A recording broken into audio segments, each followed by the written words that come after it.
The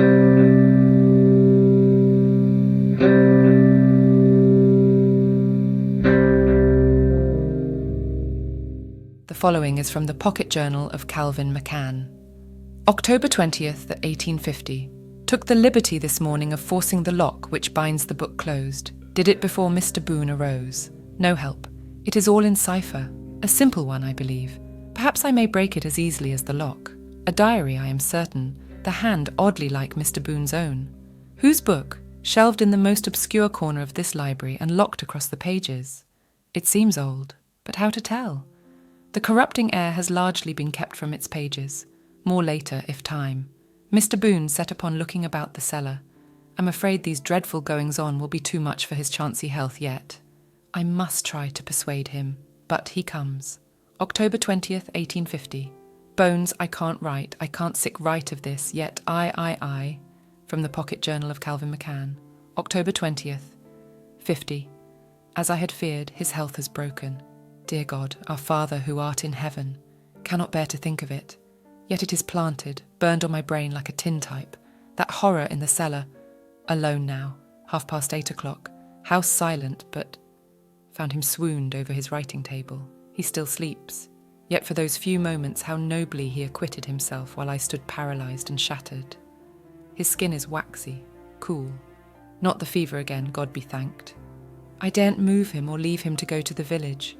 And if I did go, who would return with me to aid him? Who would come to this cursed house? Oh, the cellar. The things in the cellar that have haunted our walls. October 22nd, 1850. Dear Bones, I am myself again, although weak, after 36 hours of unconsciousness. Myself again? What a grim and bitter joke. I shall never be myself again. Never. I have come face to face with an insanity and a horror beyond the limits of human expression. And the end is not yet. If it were not for Cal, I believe I should end my life this minute. He is one island of sanity in all this madness. You shall know it all. We had equipped ourselves with candles for our cellar exploration, and they threw a strong glow that was quite adequate, hellishly adequate. Calvin tried to dissuade me, citing my recent illness, saying that the most we should probably find would be some healthy rats to mark for poisoning. I remained determined, however. Calvin fetched a sigh and answered, "Have it as you must then, Mr. Boone." The entrance to the cellar is by means of a trap in the kitchen floor, which Cal assures me he has since stoutly boarded over, and we raised it only with a great deal of straining and lifting. A fetid, overpowering smell came up out of the darkness, not unlike that which pervaded the deserted town across the Royal River. The candle I held shed its glow on a steeply slanting flight of stairs leading down into darkness. They were in a terrible state of repair. In one place, an entire riser missing, leaving only a black hole. And it was easy enough to see how the unfortunate Marcella might have come to her end there. "Be careful, Mr. Boone," Cal said. I told him I had no intention of being anything but, and we made the descent. The floor was earthen, the walls of stout granite, and hardly wet.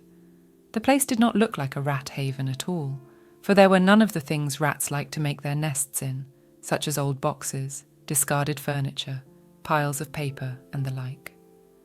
We lifted our candles, gaining a small circle of light, but still able to see little. The floor had a gradual slope which seemed to run beneath the main living room and the dining room, i.e. to the west. It was in this direction we walked. All was in utter silence. The stench in the air grew steadily stronger, and the dark about us seemed to press like wool, as if jealous of the light which had temporarily deposed it after so many years of undisputed dominion. At the far end, the granite walls gave way to a polished wood, which seemed totally black and without reflective properties. Here the cellar ended, leaving what seemed to be an alcove off the main chamber. It was positioned at an angle which made inspection impossible without stepping around the corner. Calvin and I did so. It was as if a rotten spectre of this dwelling's sinister past had risen before us.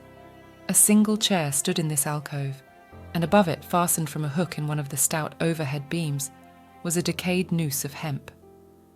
Then it was here that he hung himself, Cal muttered. God! Yes, with the corpse of his daughter lying at the foot of the stairs behind him. Cal began to speak, Then I saw his eyes jerk to a spot behind me. Then his words became a scream. How, Bones, can I describe the sight which fell upon our eyes? How can I tell you of the hideous tenants within our walls? The far wall swung back, and from that darkness a face leered, a face with eyes as ebon as the Styx itself. Its mouth yawned in a toothless, agonized grin. One yellow, rotted hand stretched itself out to us.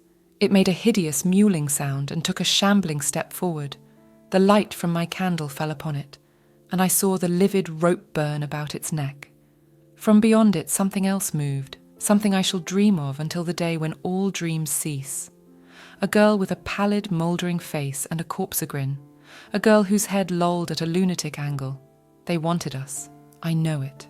And I know they would have drawn us into that darkness and made us their own, had I not thrown my candle directly at the thing in the partition and followed it with the chair beneath that noose. After that, all is confused darkness. My mind has drawn the curtain. I awoke, as I have said, in my room with Cal at my side. If I could leave, I should fly from this house of horror with my nightdress flapping at my heels. But I cannot. I have become a pawn in a deeper, darker drama. Do not ask how I know, I only do.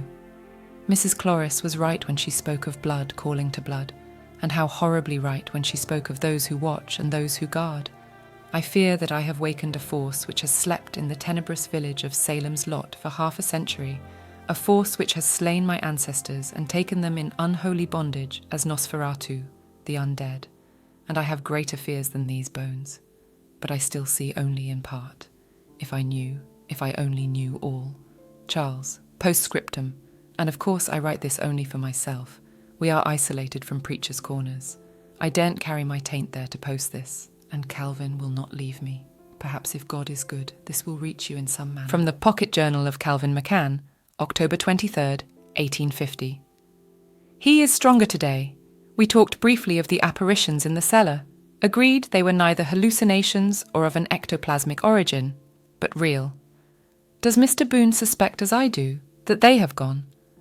Perhaps. The noises are still, yet all is ominous yet, o'ercast with a dark pall. It seems we wait in the deceptive eye of the storm. Have found a packet of papers in an upstairs bedroom, lying in the bottom drawer of an old roll-top desk. Some correspondence and receipted bills lead me to believe the room was Robert Boone's. Yet, the most interesting document is a few jottings on the back of an advertisement for gentlemen's beaver hats. At the top is writ, "Blessed are the meek." Below, the following apparent nonsense is writ, "Bickerd stürmthus eke elmsore shamded." I believe 'tis the key of the locked and coded book in the library. The cipher above is certainly a rustic one used in the War for Independence known as the fence rail. When one removes the nulls from the second bit of scribble, the following is obtained. Best dertique lseeme. Read up and down, rather than across. The result is the original quotation from the Beatitudes. Before I dare show this to Mr. Boone, I must be sure of the book's contents. October 24th, 1850. Dear Bones, an amazing occurrence. Cal, always close-mouthed until absolutely sure of himself, a rare and admirable human trait, has found the diary of my grandfather, Robert. The document was in a code which Cal himself has broken. He modestly declares that the discovery was an accident, but I suspect that perseverance and hard work had rather more to do with it. At any rate, what a sombre light it sheds on our mysteries here. The first entry is dated June 1st, 1789, the last October 27th, 1789, 4 days before the cataclysmic disappearance of which Mrs. Cloris spoke. It tells a tale of deepening obsession, nay, of madness, and makes hideously clear the relationship between Great-Uncle Philip, the town of Jerusalem's Lot, and the book which rests in that desecrated church. The town itself, according to Robert Boone, predates Chapelwaite, built in 1782, and Preacher's Corners, known in those days as Preacher's Rest, and founded in 1741. It was founded by a splinter group of the Puritan faith in 1710, a sect headed by a dour religious fanatic named James Boone. What a start that name gave me. That this Boone bore relation to my family can hardly be doubted, I believe. Mrs. Cloris could not have been more right in her superstitious belief that familial bloodline is of crucial importance in this matter. and I recall with terror her answer to my question about Philip and his relationship to Salem's Lot. "Blood relation," said she, and I fear that it is so. The town became a settled community built around the church where Boone preached, or held court. My grandfather intimates that he also held commerce with any number of ladies from the town, assuring them that this was God's way and will. As a result, the town became an anomaly which could only have existed in those isolated and queer days when belief in witches and the virgin birth existed hand in hand. An interbred, rather degenerate religious village controlled by a half-mad preacher whose twin gospels were the Bible and de Goodge's sinister demon dwellings. A community in which rites of exorcism were held regularly. A community of incest and the insanity and physical defects which so often accompany that sin. I suspect and believe Robert Boone must have also, that one of Boone's bastard offspring must have left, or have been spirited away from Jerusalem's Lot to seek his fortune to the south, and thus founded our present lineage. I do know, by my own family reckoning, that our clan supposedly originated in that part of Massachusetts which has so lately become this sovereign state of Maine. My great-grandfather, Kenneth Boone, became a rich man as a result of the then flourishing fur trade. It was his money, increased by time and wise investment, which built this ancestral home long after his death in 1763. His sons, Philip and Robert, built Chapelwaite. Blood calls to blood, Mrs. Cloris said. Could it be that Kenneth was born of James Boone, fled the madness of his father and his father's town, only to have his sons, all unknowing, build the Boone home not 2 miles from the Boone beginnings? If 'tis true, does it not seem that some huge and invisible hand has guided us? According to Robert's diary, James Boone was ancient in 1789, and he must have been. Granting him an age of 25 in the year of the town's founding, he would have been 104, a prodigious age. The following is quoted direct from Robert Boone's diary.